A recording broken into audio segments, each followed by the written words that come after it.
Hi, I'm Pamela Whitman, the flutist and founder of Compassionate Art Productions and co-founder of Peace Here Recordings. Today, I'm going to talk with you about how flute playing can be a peaceful adventure. I'll share some of my own experiences. As flutists, we have so many options and outlets for our creativity. I hope you hear something today that inspires that creative spark in you. The adventure that unfolds in your life will be perfect for your gifts and talents. Only your willingness is necessary.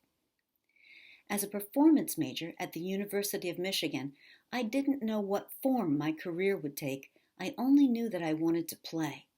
It's a good thing I wasn't attached to a specific outcome because the form of my career has changed many times over the years.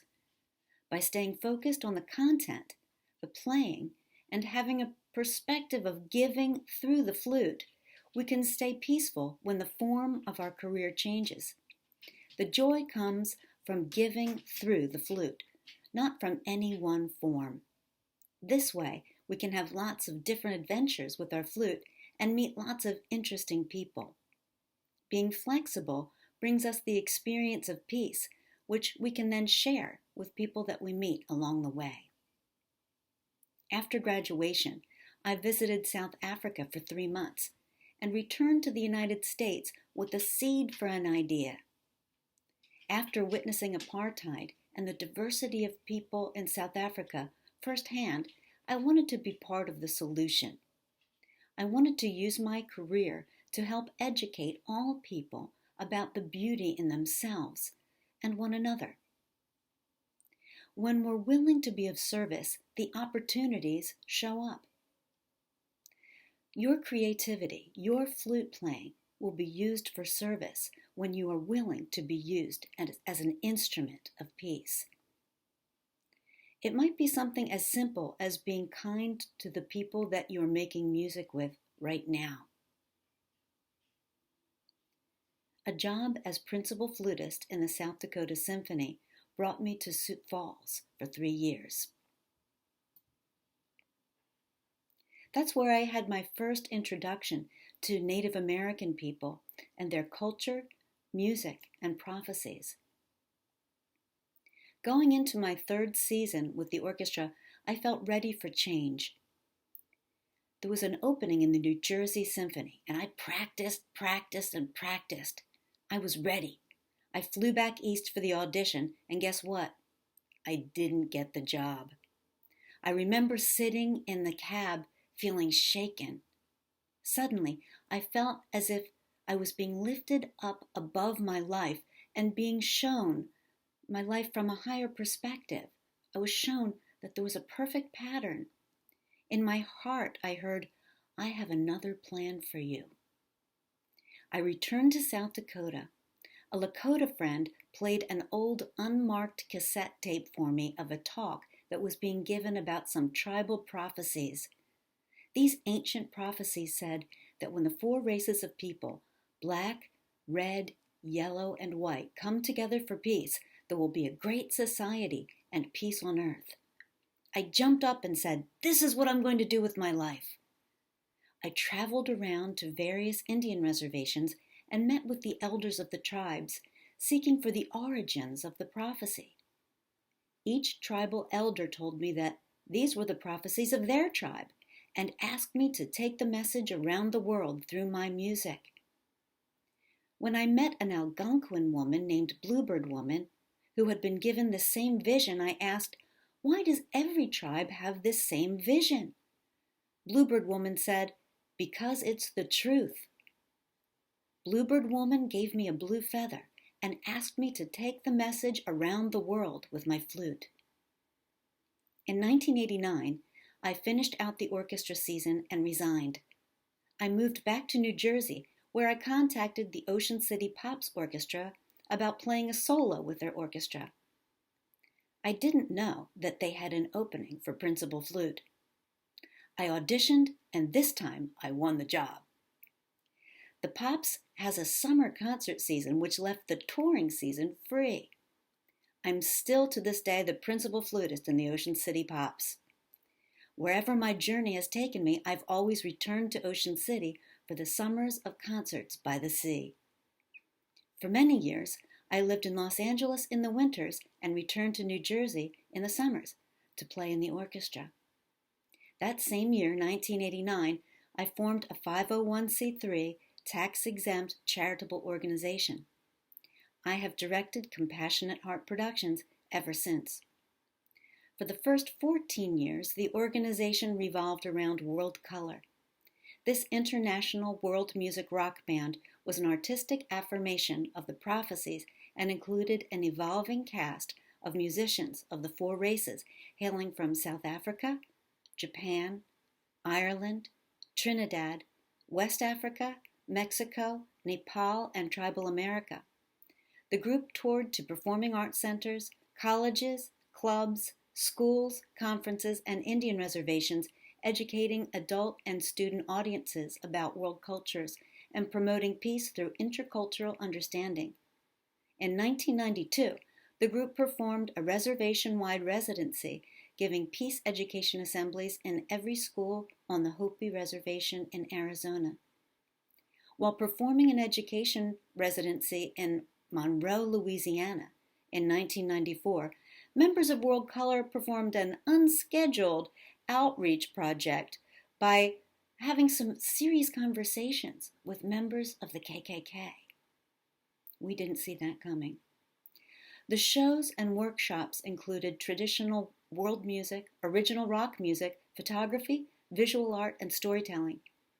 As the artistic director, I produced these concerts as multimedia events in order to reach people using a variety of senses.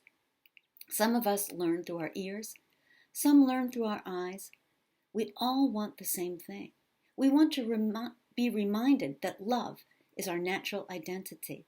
Love is the common denominator. One Christmas, I visited my brother who was living in Kathmandu, Nepal. I met some Nepalese musicians, and I had the idea that it would be wonderful to bring some musicians from Nepal to the United States to deepen the level of cultural exchange. Up until that time, I had been recruiting musicians in Los Angeles who had already immigrated to the United States. World Color was booked through until the fall. I thought, if I don't have any gigs in the fall, I'll come back to Kathmandu. Our agent booked a fall tour. Time passed. World Color's longtime guitarist got a job in the house band of a late-night television show and left our band. I had $10,000 invested in all of the promotional materials that included his photographs. A few weeks later, World Color was on tour and a booking came in out of the blue on a night when we were already out on the road and all of our expenses were covered. The gig paid, you guessed it, $10,000. I still remember it, and I share this with you because if you dedicate your flute playing to giving, everything will work out. It's because you don't see it as not working out. It isn't about you separate from peace. It's about peace through you. World Color had more work to do. I hired another Japanese guitarist and took more photos. Before I could even make more promotional materials, he got an on-screen role on another television show. For the first time ever, the fall tour was canceled. The reason that was given for the cancellation was so weird, so not true, that I knew my schedule was being cleared so I could go back to Nepal. I could hear my own thought, if I don't have any gigs in the fall, I'll go back to Kathmandu. I needed to hire a guitarist, so I flew to Kathmandu. My brother wasn't there anymore, and I realized that I had come halfway around the world with exactly one contact in the Nepali music industry. The fear set in. But I didn't fly to Kathmandu for fear. I came for peace. I didn't know what that would look like, so I sat for a few minutes in my little room in the White Lotus Hotel and let myself feel what the peace would feel like. The peace that was the reason why I had come to Kathmandu. Then I went downstairs to the lobby and called my contact. As it turns out, he was at the top of the music industry in Nepal. U.S. Fall Tour who?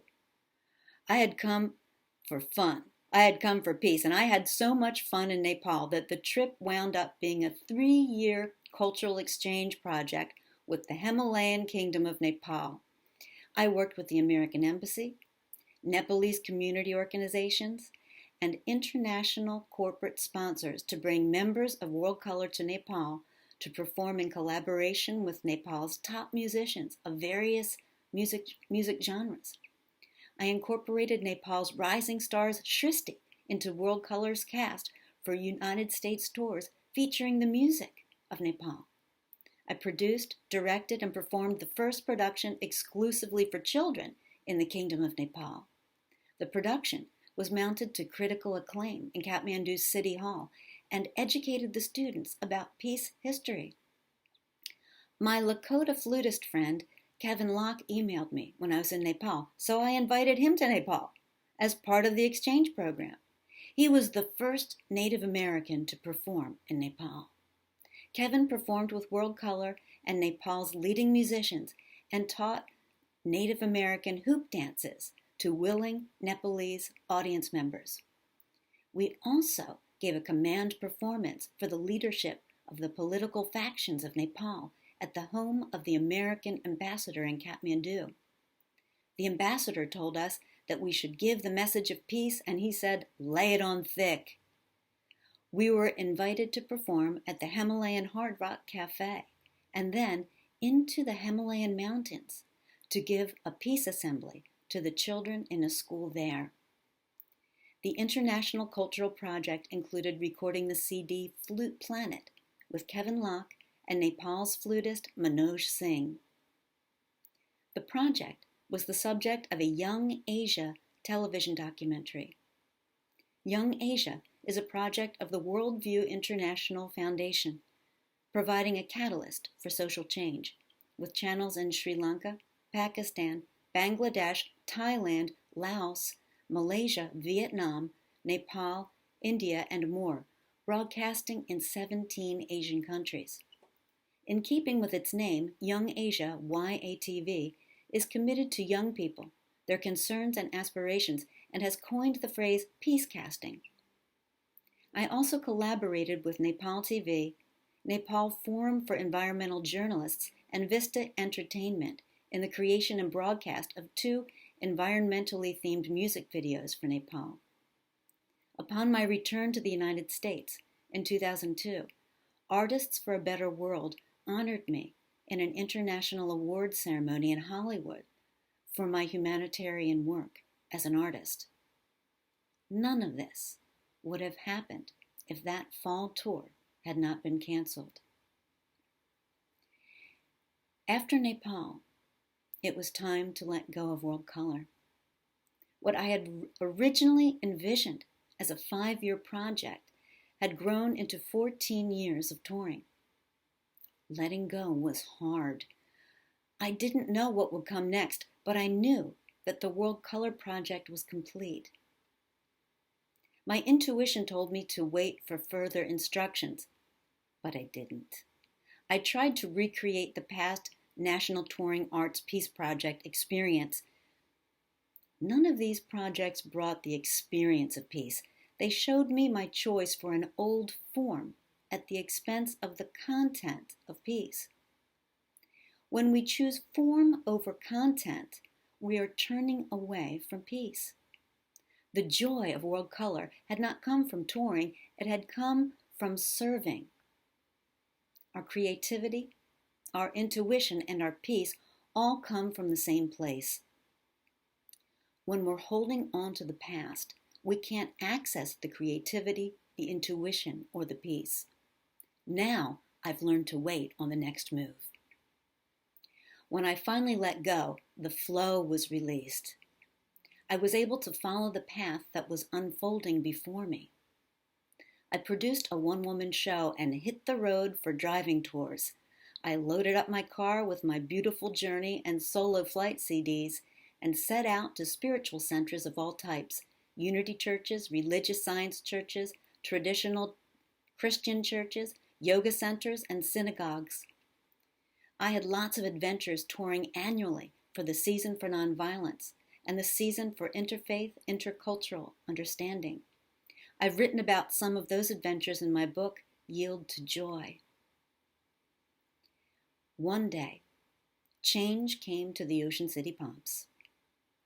A theater company came to town, and several weeks out of the Pops season became theatrical productions that used doublers instead of single winds. At first, I called them saxophone players. I forgot about peace and was believing that I could lose something. Then I remembered that the saxophone player was a wonderful person and a great player who deserved the work. I didn't like the way I felt when I was having a grievance against the situation. I changed saxophone players to my saxophone brother. And a funny thing happened. One day, my saxophone brother and I were both playing in the orchestra together at the same time. I told him I was looking for a studio that could convert some old cassette tapes to digital. He recommended Cadence Music. When I met Rich Kurtz, the owner of Cadence Music, Rich loved my music. He volunteered to record and produce a CD for me. Thank you, my saxophone brother. I recorded the 12 Flutes of Christmas at Cadence Music, and Rich Kurtz and I really enjoyed working together. We decided to keep working together and formed Peace Here Recordings. Rich plays the string and chordal instruments, upright bass, electric bass, guitar, keyboard. It's an easy partnership that works.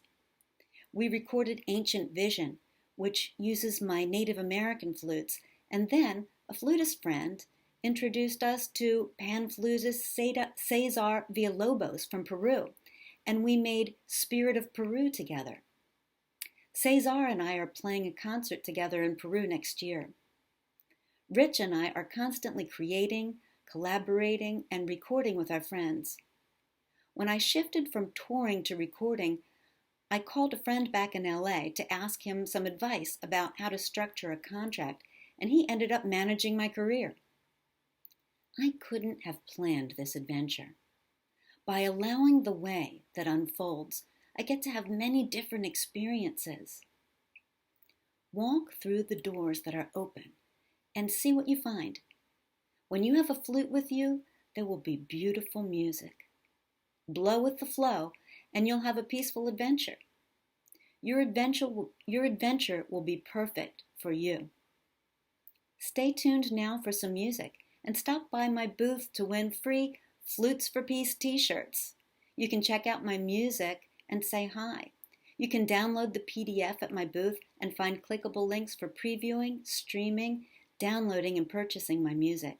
You can send an email through my website, PamelaWhitman.com, or CompassionateHeartProductions.org. I'd love to connect with you. Blow with the flow and let your ears be instruments of peace.